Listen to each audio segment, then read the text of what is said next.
झारखंड में एक बार फिर से नियोजन नीति और स्थानीय नीति लागू करने की मांग तेज हो गई है। लगभग 32 आदिवासी मूलवासी संगठन सरकार पर दबाव बनाने के लिए गोलबंद होने लगे हैं।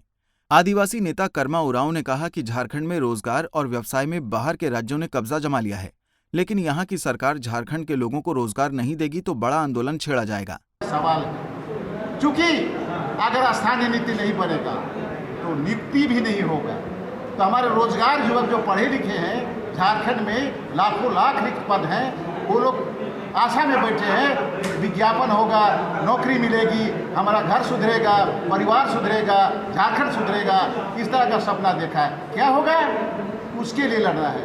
आज तक आप विज्ञापन नहीं निकाले, स्थानीय नीति नहीं बनाए। कल मैं एक अधिकारी से बात कर रहा था जो किसी जमाने में आपको किसी कमीशन का यहाँ का मेंबर था, सेक्रेटरी था।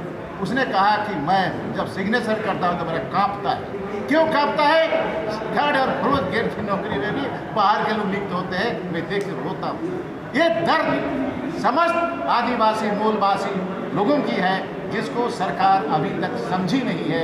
यही दुखद और दुर्भाग्यशाली बात है। हम चाहते हैं कि इस धरती पुत्रों को पहले प्राथमिकता मिले। इसी आंदोलन को आगे बढ़ाने के लिए हमने तय किया है, एक बार मौका दिया जाना चाहिए राज्य सरकार को और विभिन्न दल जो राज्य सरकार में हैं और वो दल जो इस पर राजनीति करते हैं, उसको 6 तारीख को हमने मीटिंग बुलाई है और हमारा परिसंवाद यहाँ के जितने भी आदिवासी मूलवासी संगठन है, युवा संगठन है, उसके बाद परिसंवाद होगा। अब अपना ये नीति स्पष्ट कीजिए, अदरवाइज झारखंड छोड़ो, कुर्सी छोड़ो, ये भी हो सकता है आंदोलन। ये हाँ हक की लड़ाई की बात है। वहीं कर्मा ने कहा कि जिस मकसद से झारखंड का अलग राज्य के तौर पर निर्माण किया गया था, वो अभी तक पूरा नहीं हुआ है। उरांव ने सरकारी नौकरियों में राज्य के आदिवासी और मूल निवासियों को प्राथमिकता देने की मांग की है।